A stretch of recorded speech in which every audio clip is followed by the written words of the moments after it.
what kind of research did you do or preparation as an entrepreneur did you do to say, it's a sound idea and we need to attack it? Because for these folks out here that might have a bright idea, how do I go about preparing myself for a little bit more success than failure at the start by research and making it make sense? What process did you go through for each of your respective companies to say, damn it, I'm going to do it? First, find someone that says yes to everything that you say. It makes you feel way more confident about what you're doing. I think, well, you know, for me, it was like, you've got to jump in kind of with both hands behind your back, and if you don't do it that way, it's too easy to pull back out of starting the business. So for myself, it was, like I said, I've been snowboarding for so long, and I was kind of looking at the other manufacturers, the people that were holding my contracts, kind of like as the man, and I was sick of working for the man, and I wanted to be the man. For Tara, she didn't really want to be the man, but anyway, it was, you know, we kind of just wanted to take it in that direction, and myself, it was just time to make a difference, time to find a niche within snowboarding, which is this huge thing, and make a difference. And for us, it was making a kind of a price point product. So you kind of like find your little niche and just exploit it as much as you possibly can, I guess. You can go, Andy. You know, for me, I was drunk with the idea of starting a company. I was like, this has got to be the best thing ever.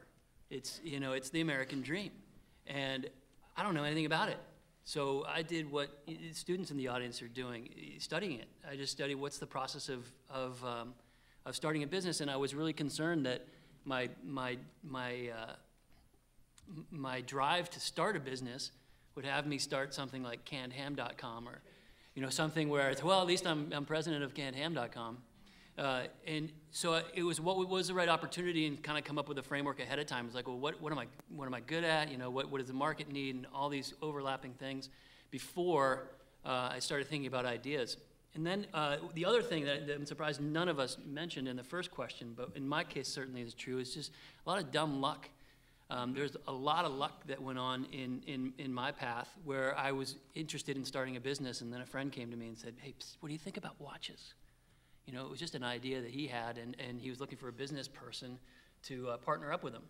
So once the idea was there, we knocked holes in it every way we could. You know, I think there's a myth about entrepreneurship that these risk-loving people that are out there flying balloons around the world, and sure, that might work for Sir Richard Branson, but for me, I hate risk. I want zero risk. I want to reduce risk. I don't want it around. And so as soon as Chad brought the idea... Andy's from the East Coast, by the way. Yeah. Huge Celtics fan, too. I hate it. So when Chad brought me the idea, you know, I really tried to punch as much holes into it as I possibly could. You know, like, I don't think it's going to work because of X, Y, and Z. And I think I had that kind of cynical point of view for, you know, 6 months about looking at the idea, until finally I'm like, you know, it might actually work. And convinced myself, and then as you go through the fundraising process and writing a business plan, it really, you learn how many other ways it might not work, because a lot of people tell you it's not going to work and they don't want to invest and everything else. So in terms of what was important to me, you know, overlapping with what I could do, dumb luck had a piece of it, and then I just was engulfed by the idea and thought about it all the time, and anybody want to talk to me about it, I'd talk to them until you could see the thing from 360 degrees, and then we went for it. My experience is a little different than all these guys, because these guys are, I took a shortcut. These guys did the harder work, which is they all founded their businesses. I took somebody else's idea and figured out how to grow it and make it better. So I probably mine was probably a little more analytical approach than these guys. My guess is theirs were probably a lot more from the gut.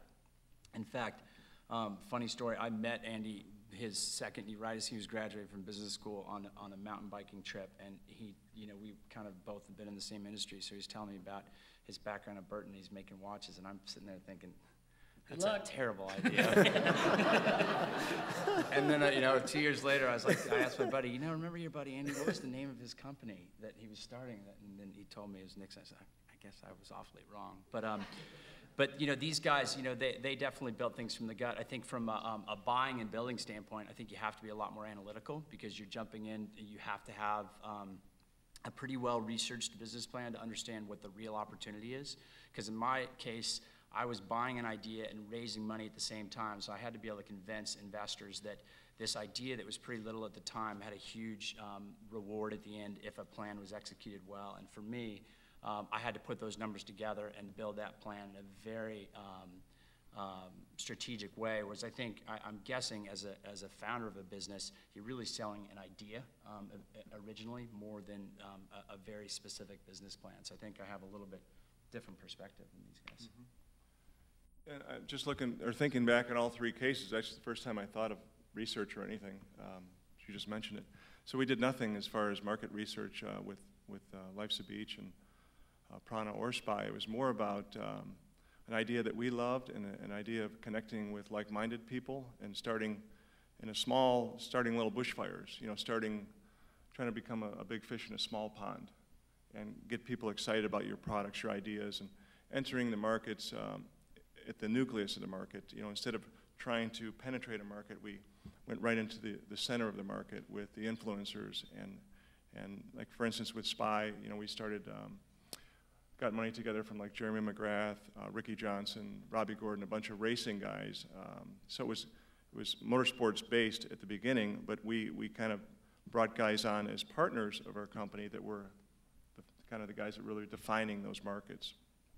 So it was a small group of people with a lot of energy, like-minded people and influential people. And so from there, we kind of paid real close attention to that bushfire, and then it kind of expanded from there. But you know, the world didn't need another pair of sunglasses or a pair of surf shorts or climbing pants.